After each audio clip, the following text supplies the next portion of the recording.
Hey, good morning. This is Mike with Firefighter Roofing. It is January 14th, 2019.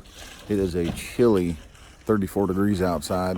The roof crew got started here about 7:30 and wanted to show you a few things that we do here at Firefighter Roofing. First, we completely cover the pool. If you have a pool, that way it keeps all the nails, all debris, all the stuff out, so it doesn't cause any problems or any rust, anything. We also put some tarps all the way around the house.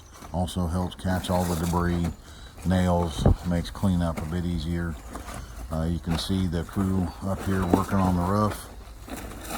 We do completely remove all the shingles, all the old felt paper, all the way down to the wood decking. That way we can inspect the decking, make sure the decking is all good. If we do find any rotten wood, we will replace the wood and make sure that everything is completely 100% good. That is the way we do things at Firefighter Roofing.